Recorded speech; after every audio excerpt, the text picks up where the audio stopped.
में एक बार फिर से आपका हार्दिक स्वागत है। तो स्टूडेंट्स देखिए, यदि हम बात करें कल की क्लास की, तो कल की क्लास में हमने पढ़ा था क्यूरी का नियम, क्यूरी रॉ। ठीक है, तो हमने कल क्या पढ़ा था? क्यूरी का नियम, उसका हल्का सा रिवाइज कर लेते हैं।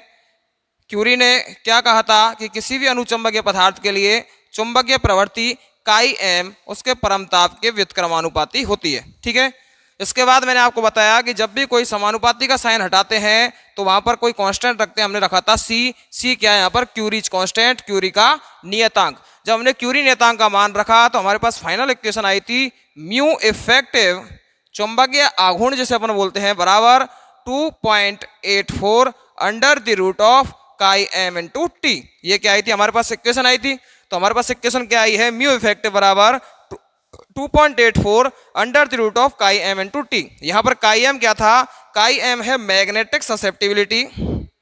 क्या है? Magnetic susceptibility. और टी क्या था?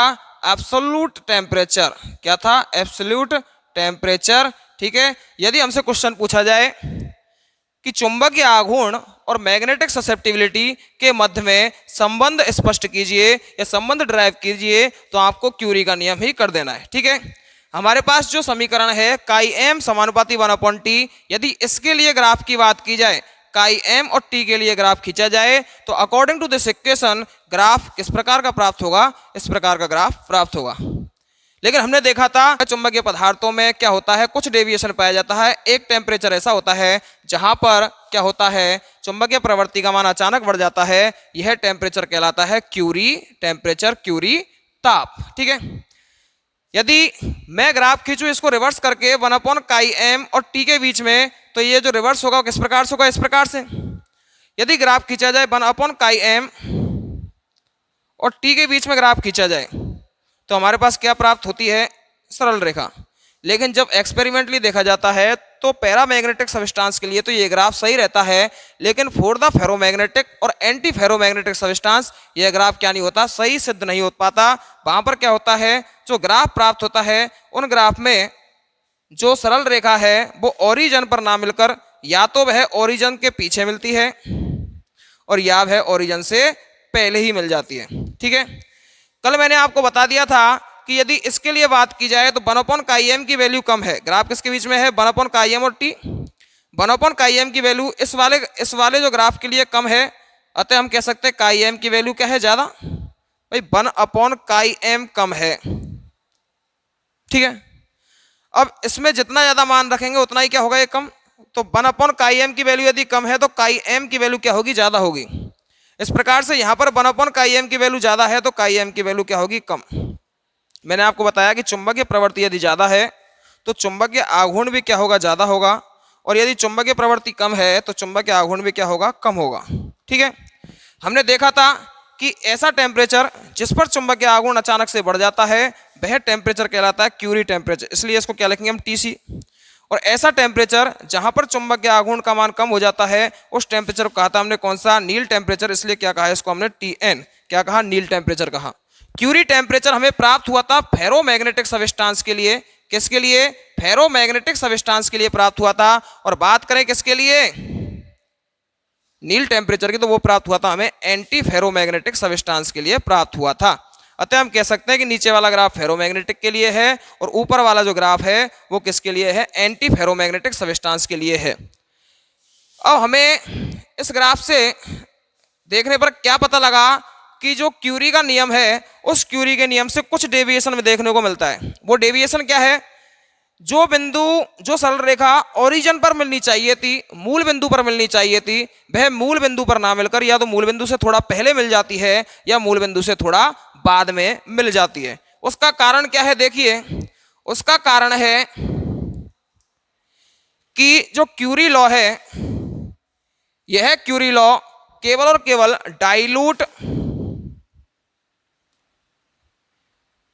डाइल्यूट पैरामैग्नेटिक सब्सटेंस पर लागू होता है। तनु अनुचुंबकीय पदार्थों पर लागू होता है क्यूरी का नियम। लेकिन वे पदार्थ जो कि डाइल्यूट पैरामैग्नेटिक नहीं होते या वे पदार्थ जो तनु अनुचुंबकीय नहीं होते उनके लिए क्यूरी का नियम लागू नहीं होता और उनमें इलेक्ट्रॉन का क्या हो जाता है, युग्मन होना प्रारंभ हो जाता है। और ऐसे पदार्थ क्या कहलाते हैं, आपके एंटी फेरोमैग्नेटिक पदार्थ कहलाते हैं। ठीक है, अब देखिए इस डेविएशन को हटाने के लिए क्यूरी और वाइज नामक वैज्ञानिकों ने एक नियम दिया जिसमें उन्होंने इस टेम्परेचर डेविएशन को समाप्त किया। और उन्होंने जो अपनी इक्वेशन दी, इक्वेशन क्या थी क्यूरी की, काई एम बराबर C/T, ये इक्वेशन थी। लेकिन क्यूरी वाइस ने अपने लॉ में क्या किया, टी में से थीटा को घटा दिया। टी में से क्या कर दिया, थीटा को घटा दिया। थीटा क्या है यहाँ पर, थीटा क्या है, थीटा है वाइज स्थिरांक। क्या, वाइज स्थिरांक। क्योंकि वाइज नामक वैज्ञानिक ने इस थीटा को टी में से क्या किया, कम किया, माइनस किया, इसलिए इसे क्या बोला, वाइज स्थिरांक बोला गया। थीटा क्या है, वाइज स्थिरांक है। यदि थीटा की बात की जाए, थीटा कार्य क्या करता है, तो थीटा जो है वह ग्राफ को मूल बिंदु पर मिलाने का कार्य करता है। कहने का मतलब जो ग्राफ में डेविएशन आ रहा था उस डेविएशन को समाप्त करने का कार्य कौन करता है, थीटा करता है। ठीक है, तो यहां पर थीटा की बात करें, थीटा का मान किस प्रकार से होगा, यदि वो हमें देखना है तो पहले हम कल वाला ग्राफ बनाते हैं। हमें ग्राफ कुछ इस प्रकार से प्राप्त हो रहा था कि 1/काई_m और टी के बीच में जब ग्राफ खींचा गया तो जो ग्राफ हमें मूल बिंदु पर मिलना चाहिए था, ये ग्राफ जो हमें मूल बिंदु पर मिलना चाहिए था, वह ग्राफ या तो मूल बिंदु से पहले मिल रहा था या वह ग्राफ मूल बिंदु के बाद मिल रहा था। ठीक है, हमने देखा कि जो ग्राफ मूल बिंदु पर मिल रहा है वह ग्राफ किसके लिए है, पैरामैग्नेटिक सब्सटेंस के लिए या अनुचुंबकीय पदार्थ के लिए है। ग्राफ जो है वह मूल बिंदु पर ना मिलकर या तो मूल बिंदु से बाद में मिल रहे हैं, पहले मिल रहे हैं, या मूल बिंदु से बाद में मिल रहे हैं। ठीक है, तो जिस ग्राफ के लिए या वह ग्राफ जो मूल बिंदु से पहले मिल रहा है, मान के चलो यह ग्राफ यहां पर मिला, इसे हमने क्या नाम दिया था, Tn नील टेम्परेचर, और इस ग्राफ के लिए क्या नाम दिया था हमने, Tc क्यूरी टेम्परेचर दिया था। अभी कल की क्लास में हमने नाम दिया है नील टेम्परेचर और क्यूरी टेम्परेचर। क्यों नाम दिया वो मैंने आपको कल समझा दिया था। ठीक है, इस टेम्परेचर को नाम दे दिया नील टेम्परेचर, इस टेम्परेचर को नाम दे दिया क्यूरी टेम्परेचर। ये थीटा जोड़ा क्यों गया है, ये थीटा इस समीकरण में इसलिए जोड़ा गया है जिससे कि जो ग्राफ है वह मूल बिंदु पर, ओरिजिन पर प्राप्त हो जाए। तो वो कैसे प्राप्त होगा कि जो ग्राफ हमें मूल बिंदु से पहले प्राप्त हो रहा है, जो ग्राफ हमें मूल बिंदु से पहले प्राप्त हो रहा है, उस ग्राफ के लिए थीटा क्या होता है, नेगेटिव होता है। कैसे पता लगा नेगेटिव होता है, क्योंकि इस समीकरण से क्यूरी वाइज ने बोला है कि ग्राफ मूल बिंदु पर प्राप्त होता है। अतः ये ग्राफ हमें कहां प्राप्त हो रहा है, मूल बिंदु से पहले। तो मूल बिंदु से जब पहले प्राप्त हो रहा है तो यदि इसमें कुछ टेम्परेचर जोड़ दिया जाए, यदि इसमें कुछ टेम्परेचर जोड़ दिया जाए तो क्या यह ग्राफ यहां प्राप्त हो जाएगा, क्या हो जाएगा भाई, इसमें कुछ टेम्परेचर जोड़ दिया जाए तो क्या यह ग्राफ यहां प्राप्त हो जाएगा, क्या यह ग्राफ बिल्कुल यहीं पे प्राप्त हो जाएगा। अतः हम कह सकते हैं कि इस ग्राफ के लिए थीटा का मान क्या होता है, ऋणात्मक होता है। क्या होता है, ऋणात्मक होता है। किसके लिए, जो कि 0 केल्विन टेम्परेचर, यहां पर टेम्परेचर को क्या मान सकते हैं हम, 0 केल्विन। 0 केल्विन टेम्परेचर से जो ग्राफ प्राप्त हो रहा है हमें पहले, उस ग्राफ के लिए थीटा का मान नेगेटिव होगा। क्यों, क्योंकि टी माइनस, जब माइनस थीटा करेंगे, क्योंकि थीटा का मान नेगेटिव, तो क्या हो जाएगा यहां पर टी प्लस थीटा, होगा कि नहीं होगा भाई, टी माइनस थीटा लिखा हुआ है सूत्र में, थीटा का मान नेगेटिव है तो टी माइनस थीटा का मान क्या, नेगेटिव, तो minus minus plus T plus theta. यहां पर टी हमें यहां प्राप्त हो रहा था, इसमें थीटा और जुड़ गया, थीटा टेम्परेचर और जुड़ गया, क्योंकि थीटा क्या है, वाइज स्थिरांक है, यह एक प्रकार का तापमान ही है। ठीक है, यहां पर थीटा जुड़ गया और ग्राफ जो प्राप्त हुआ वो 0 केल्विन पर प्राप्त हो गया। अतः वह ग्राफ जो कि 0 केल्विन से पहले प्राप्त हो रहा है उसके लिए थीटा का मान क्या होगा, नेगेटिव होगा, क्योंकि जब थीटा का मान नेगेटिव होगा तभी वहां पर कुछ टेम्परेचर जुड़ पाएगा। ठीक है, वह ग्राफ जो कि हमें 0 केल्विन के बाद प्राप्त हो रहा है, 0 केल्विन के बाद प्राप्त हो रहा है मतलब टेम्परेचर का मान ज्यादा है, जबकि हमें करना क्या, 0 केल्विन, तो कुछ टेम्परेचर हमें कम करना पड़ेगा, तब क्या प्राप्त होगा, ये ग्राफ 0 केल्विन पर आएगा। और हमें ये ग्राफ लाना भी कहां पर है, 0 केल्विन पर। क्यों लाना है, क्योंकि क्यूरी वाइज ने साफ बोला है कि यह समीकरण क्या करती है, ग्राफ को मूल बिंदु पर लाती है। अतः हम कह सकते हैं कि यहाँ पर थीटा का मान कैसा होगा, पॉजिटिव होगा, क्योंकि यहाँ पर टीसी तो ये रहा, टेम्परेचर तो ये रहा, इसमें से थीटा हमें कम करना है और थीटा पहले से ही कम है, माइनस का चिन्ह पहले ही लगा हुआ है, अतः अब थीटा कैसा होगा, पॉजिटिव होगा। थीटा कैसा होगा, पॉजिटिव होगा। तो आप ये चीज ध्यान रखिएगा कि वह ग्राफ जो कि 0 केल्विन टेम्परेचर से पहले प्राप्त हो रहा है उसके लिए थीटा का मान नेगेटिव होता है। नेगेटिव होने के कारण क्या होगा, यहां पर कुछ तापमान जुड़ जाएगा और ग्राफ मूल बिंदु पर आ जाएगा। ठीक है, इसके बाद वह ग्राफ जो कि 0 केल्विन टेम्परेचर से आगे प्राप्त हो रहा है उस ग्राफ के लिए कुछ टेम्परेचर हमें कम करना पड़ेगा, इस वजह से थीटा का मान क्या होगा, पॉजिटिव होगा। ठीक है, यदि मैं इन तीनों ग्राफों के लिए बात करूं, एक बार फिर से समझा देता हूं कि 1/m, इसमें क्या है कि यदि 1/m की वैल्यू कम है तो m की वैल्यू ज्यादा होगी, क्योंकि यह कम कब होती जाएगी, जब m की मान वैल्यू आप जितनी ज्यादा बढ़ाते जाओगे उसकी वैल्यू उतनी कम होती जाएगी। अतः m की वैल्यू जितनी ज्यादा कम होगी m का मान उतना ही ज्यादा होगा। ठीक है, 1/m यदि ज्यादा है तो उस जगह m की वैल्यू क्या होगी, कम। अब हम लेते हैं इन दोनों ग्राफों को, ग्राफ नंबर 1 और ग्राफ नंबर 2। ठीक है, देखिए अब मैं बात कर रहा हूं ग्राफ नंबर 1 की। ग्राफ नंबर 1 में क्या है, जो 1/m की वैल्यू है वो इसकी तुलना में ज्यादा है या नहीं है, क्योंकि यहां पर तो 1/m की वैल्यू 0 है, वो यहां पर मिल रहा है। ठीक है, तो यहां पर 1/m की वैल्यू जब ज्यादा है तो क्या m की वैल्यू कम होगी, क्या m की वैल्यू क्या है यहाँ पर, कम। किस ग्राफ के लिए, इस ग्राफ के लिए यदि बात करूं तो m वैल्यू कम। m है क्या, मैग्नेटिक प्रवृत्ति, चुंबकीय प्रवृत्ति। जब चुंबकीय प्रवृत्ति कम है तो वहां पर चुंबकीय आघूर्ण भी क्या होगा, कम होगा, म्यू का मान क्या होगा, कम होगा। ठीक है, म्यू का मान कम है।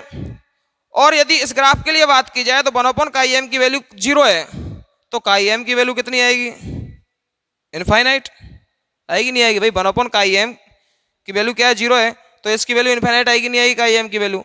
चुंबकीय प्रवृत्ति अनंत है, इसका मतलब क्या हुआ कि यहां पर जो चुंबकीय आघूर्ण है उसका मान क्या होता है, एकदम से अचानक से बढ़ जाता है। ठीक है, और हमने कौन से टेम्परेचर पे पढ़ा था ये कि एकदम से चुंबकीय प्रवृत्ति बढ़ती है, वो पढ़ा था हमने किसके लिए, क्यूरी टेम्परेचर के लिए। और किसके लिए चुंबकीय आघूर्ण का मान कम होता है अचानक से, वो पढ़ा था हमने किसके लिए, नील टेम्परेचर के लिए। इस वजह से इस टेम्परेचर को मैंने क्यूरी टेम्परेचर नाम दिया और इस टेम्परेचर को मैंने नील टेम्परेचर नाम दिया। ठीक है, तो ये क्यूरी वाइज लॉ है।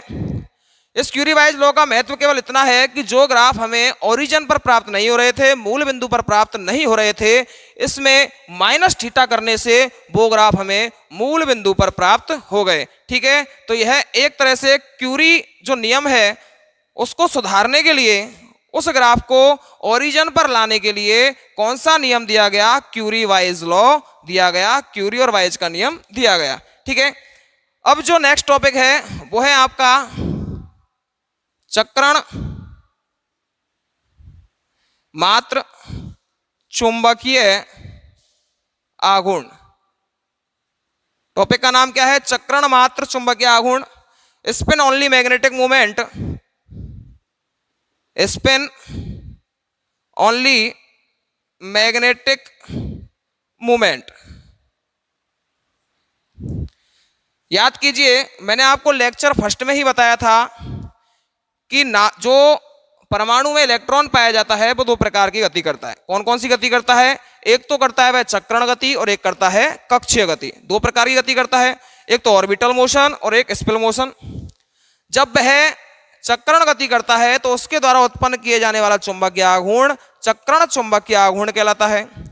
और जब वह ऑर्बिटल मोशन करता है, कक्षीय मोशन करता है, उस समय उसके द्वारा उत्पन्न किए जाने वाला चुंबकीय आघूर्ण कौन सा चुंबकीय आघूर्ण होगा, ऑर्बिटल चुंबकीय आघूर्ण या कक्षीय चुंबकीय आघूर्ण होगा। ठीक है, अतः हम कह सकते हैं कि प्रत्येक पदार्थ में दो प्रकार के चुंबकीय आघूर्ण पाए जाते हैं। कौन कौन से, एक तो चक्रण चुंबकीय आघूर्ण और एक ऑर्बिटल या कक्षीय चुंबकीय आघूर्ण। ठीक है, तो ये चीज हमने देख ही ली कि कोई पदार्थ दो प्रकार की गति करेगा, चक्रण गति और कक्षीय गति। दो प्रकार के चुंबकीय आघूर्ण होंगे, चक्रण चुंबकीय आघूर्ण और कक्षीय चुंबकीय आघूर्ण। दो प्रकार के चुंबकीय आघूर्ण होंगे। जब वह दो प्रकार की गति करेगा तो टोटल चुंबकीय आघूर्ण चक्रण और किसका, कक्षीय चुंबकीय आघूर्ण की बात की जाए तो इसका सूत्र होता है √4s × s + 1। Plus L into L plus one. ठीक है, ये क्या है इसका mu S plus L, spin magnetic movement और ऑर्बिटल मैग्नेटिक मूवमेंट दोनों का टोटल का सूत्र क्या होता है, under the root of 4s into S plus one plus L into L plus one Bohr magneton. क्या होता है, बोर मैग्नेटॉन। यहां पर यदि एस की बात की जाए तो एस होता है spin quantum number, spin quantum number, या ऐसे हम कह सकते हैं चक्रण क्वांटम संख्या। एल की बात की जाए इसे बोलते हैं हम ऑर्बिटल क्वांटम नंबर या कक्षीय चुंबकीय, या बोल सकते हैं कक्षीय क्वांटम नंबर। ठीक है, जिसे हम एजीमुथल क्वांटम नंबर भी बोलते हैं। क्या बोलते हैं, एजीमुथल क्वांटम नंबर भी बोलते हैं। ठीक है, तो ये जो सूत्र हमारे सामने है, ये सूत्र किसके लिए है, ऑर्बिटल मोशन और स्पिन मोशन, यदि कोई परमाणु दोनों मोशन कर रहा है। लेकिन हमारा यदि टॉपिक देखा जाए तो हमारा टॉपिक कौन सा है, स्पिन ओनली मैग्नेटिक मूवमेंट। हमें यहां पर केवल क्या देखना है कि केवल चक्रण के द्वारा चुंबकीय आघूर्ण किस प्रकार से ज्ञात किया जाता है, उसका फॉर्मूला क्या होता है, उसे किस प्रकार से अप्लाई किया जाता है। चूंकि कक्षीय चुंबकीय आघूर्ण का मान बहुत कम होता है, इस वजह से हम कक्षीय चुंबकीय आघूर्ण को नेग्लिजिबल मान सकते हैं, नेग्लिजिबल मान सकते हैं। नेग्लिजिबल से मतलब उसको नगण्य माना जा सकता है। जब कक्षीय चुंबकीय आघूर्ण को नगण्य मान सकते हैं तो हम कह सकते हैं कि अब जो चुंबकीय आघूर्ण उत्पन्न होगा वह चुंबकीय आघूर्ण केवल और केवल किसके कारण से उत्पन्न होगा, जो चुंबकीय आघूर्ण उत्पन्न होगा वो होगा चक्रण के द्वारा। क्यों, क्योंकि कक्षीय चुंबकीय आघूर्ण का मान बहुत कम होता है और हम उसे नेग्लिजिबल मान सकते हैं। अतः जो हमारे पास चुंबकीय आघूर्ण का सूत्र था, जो हमारे पास म्यू का सूत्र था, क्या था, under the root of 4s into S plus one plus L into L plus one Bohr magneton. Bohr magneton क्या है, यूनिट है चुंबकीय आघूर्ण की। हमने क्या कहा कि कक्षीय चुंबकीय आघूर्ण को नेग्लिजिबल मान लिया गया है, तो अतः हमारे पास mu S spin only magnetic movement, क्योंकि अब एस प्लस एल नहीं है, अब केवल म्यू एस, यहां क्या था S plus L, mu S बराबर under the root of 4s into S plus one Bohr magneton, क्योंकि एल बराबर क्या मान लिया हमने, 0, क्योंकि एल को हमने नेग्लिजिबल मान लिया है। अतः जो हमारे पास फॉर्मूला आया म्यू एस बराबर under the root of 4s into S plus one, ये हमारे पास क्या आया, चुंबकीय आघूर्ण आया। ये जो चुंबकीय आघूर्ण का सूत्र है ये केवल स्पिन ओनली मैग्नेटिक मूवमेंट के लिए है। केवल चक्रण गति के द्वारा जो चुंबकीय आघूर्ण उत्पन्न किया जा रहा है उस चुंबकीय आघूर्ण को ज्ञात करने के लिए यह सूत्र है म्यू एस बराबर 4s into S plus one. यदि एक इलेक्ट्रॉन की बात की जाए तो एक इलेक्ट्रॉन के लिए चुंबकीय आघूर्ण या चुंबकीय गति होती है 1/2। ठीक है, एक इलेक्ट्रॉन के लिए स्पिन ओनली मैग्नेटिक मूवमेंट क्या होता है, 1/2। इसी प्रकार से यदि मैं n इलेक्ट्रॉनों की बात करूं तो n इलेक्ट्रॉनों के लिए क्या होगा, n/2। भाई एक इलेक्ट्रॉन, 2 इलेक्ट्रॉन, 3 इलेक्ट्रॉन, 4 इलेक्ट्रॉन, एक इलेक्ट्रॉन के लिए 1/2, इसके लिए भी 1/2, इसके लिए भी 1/2 और इसके लिए भी 1/2। ठीक है, मैं क्या बोल रहा हूं कि यदि एक इलेक्ट्रॉन के लिए स्पिन ओनली मैग्नेटिक मूवमेंट का मान है 1/2, ठीक है, तो दूसरे के लिए 1/2 है, तो इसलिए मैं क्या इसको ऐसे लिख सकता हूं क्या कि n/2 लिख सकते हैं, क्योंकि जब इसमें 1/2 चल रहा है, इसके लिए 1 हो गया, 1/2 इंटू 2, 1/2 इंटू 3, 3/2 हो गया, 1/2 इंटू 3, मतलब इसका क्या होगा, लगातार बढ़ता जाएगा। भाई केवल इसके लिए बात की जाए तो 1/2, यदि इन दोनों के लिए बात की जाए तो अब 1, क्योंकि 1/2 इसका, 1/2 इसका। इसके लिए बात की जाए तो 3/2, क्योंकि 1/2 अब इसका भी आ गया, और इन चारों के लिए बात की जाए तो 2, कहने का मतलब 1/2 जुड़ता जा रहा है। इसी प्रकार यदि मैं n इलेक्ट्रॉन के लिए बात करूं, मैं इसको क्या लिख सकता हूं, n/2 लिख सकता हूं। क्या लिख सकता हूं, n/2 लिख सकता हूं। ठीक है, तो यहां पर यदि मैं s के स्थान पर n/2 रखूं, क्योंकि एक इलेक्ट्रॉन के लिए स्पिन ओनली मैग्नेटिक मूवमेंट का मान क्या था, 1/2, तो n इलेक्ट्रॉन के लिए n/2, यहां पर यदि s बराबर n/2 रखा जाता है तो इसे सॉल्व करने पर जो मान आता है वो आता है under the root of n+2 Bohr magneton. हमारे पास दो सूत्र प्राप्त हो गए, इक्वेशन फर्स्ट और इक्वेशन सेकंड। दो इक्वेशन प्राप्त हुई हैं जिसके माध्यम से हम स्पिन ओनली मैग्नेटिक मोमेंट का मान ज्ञात कर सकते हैं। हमारे पास जो सेकंड इक्वेशन प्राप्त हुई है, यहां पर n बराबर होता है नंबर ऑफ अनपेयर्ड इलेक्ट्रॉन या अयुग्मित इलेक्ट्रॉन की संख्या। क्या होता है? अयुग्मित इलेक्ट्रॉन की संख्या हमें प्राप्त हो रही है। अब यदि हमारे पास अयुग्मित इलेक्ट्रॉन की संख्या आ जाए, हम अयुग्मित इलेक्ट्रॉन की संख्या को ज्ञात कर लें, तो अयुग्मित इलेक्ट्रॉन की संख्या आने पर हम म्यू एस का मान आसानी से ज्ञात कर सकते हैं। स्पिन ओनली मैग्नेटिक मोमेंट का मान आसानी से ज्ञात कर सकते हैं। तो हमें कोई भी कॉम्प्लेक्स जो क्वेश्चन में दिया जाता है उसमें करना क्या है, सबसे पहले उसके अनपेयर्ड इलेक्ट्रॉन या अयुग्मित इलेक्ट्रॉन की संख्या ज्ञात करनी है। और यदि अयुग्मित इलेक्ट्रॉन की संख्या ज्ञात कर ली तो हमारे पास फॉर्मूला है म्यू एस बराबर under the root of n into n plus 2 Bohr magneton. इसके द्वारा हम स्पिन ओनली मैग्नेटिक मूवमेंट का मान ज्ञात कर सकते हैं। ठीक है, अब देखिए, जैसे मान के चलो इधर मैं लिख देता हूं अयुग्मित इलेक्ट्रॉन। ये जो स्पिन ओनली मैग्नेटिक मूवमेंट है इसको हम पिछले चैप्टर में भी पढ़ चुके हैं, यूनिट सेकंड का फर्स्ट चैप्टर, उसमें हम इसको पढ़ चुके हैं, इसलिए मैं थोड़ा फास्ट निकाल रहा हूं। अयुग्मित इलेक्ट्रॉन चुंबकीय आघूर्ण, चुंबकीय आघूर्ण को क्या बोलते हैं हम? म्यू। ठीक है, और इसके अलावा यहां पर चक्रण क्वांटम संख्या, चक्रण क्वांटम संख्या।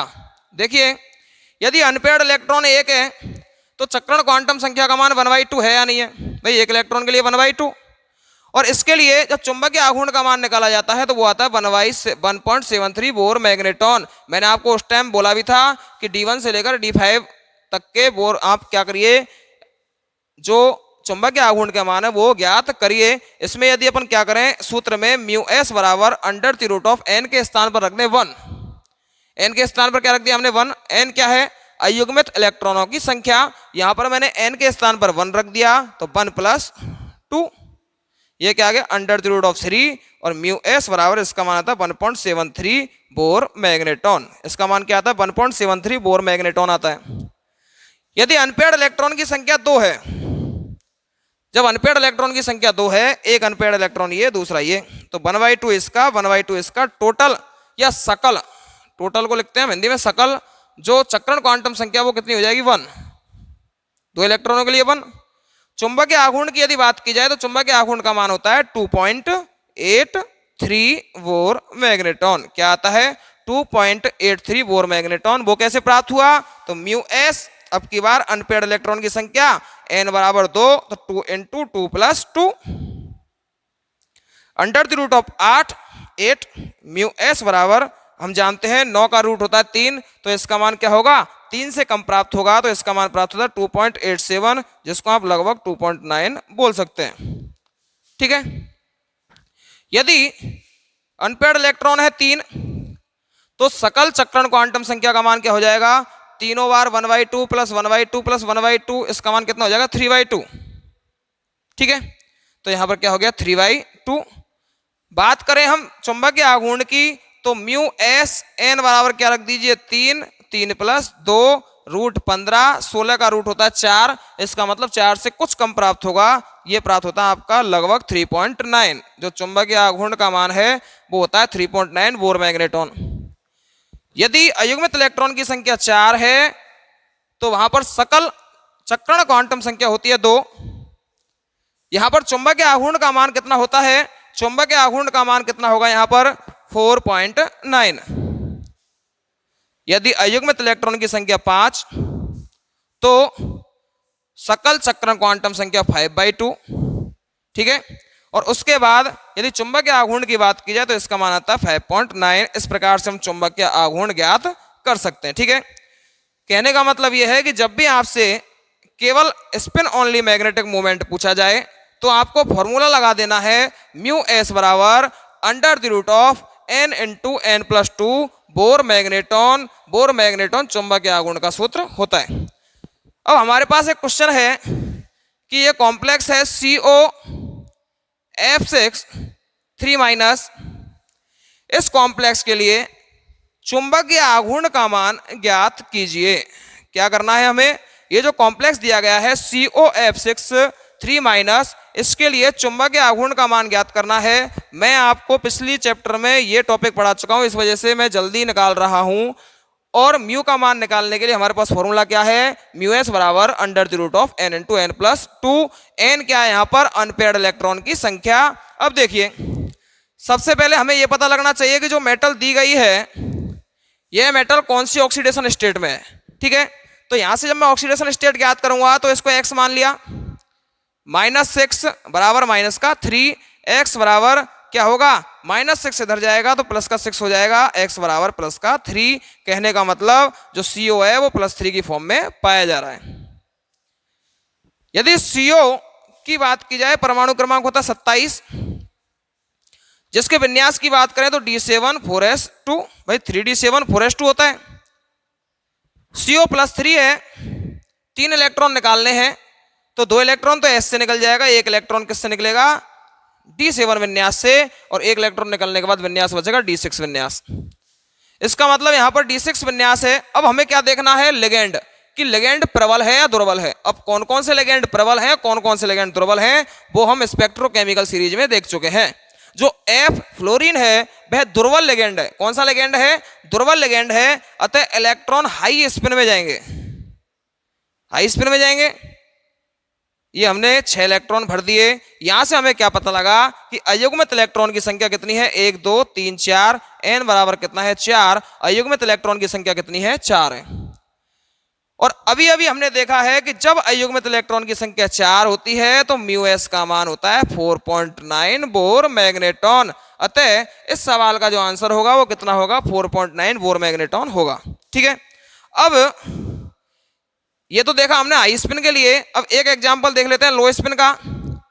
आपके पास कॉम्प्लेक्स है K4Fe कॉम्प्लेक्स में क्या करना है आपको, इस कॉम्प्लेक्स के लिए म्यू का मान ज्ञात करना है, चुंबकीय आघूर्ण का मान ज्ञात करना है, वो भी केवल mu S, spin only magnetic movement. पिछले सवाल में भी हमने केवल स्पिन ओनली मैग्नेटिक मूवमेंट की बात की थी और यहां पर भी हम केवल स्पिन ओनली मैग्नेटिक मूवमेंट की बात कर रहे हैं। इस कॉम्प्लेक्स में सबसे पहला काम वही कि हमें पता होना चाहिए कि Fe की ऑक्सीडेशन स्टेट कौन सी है।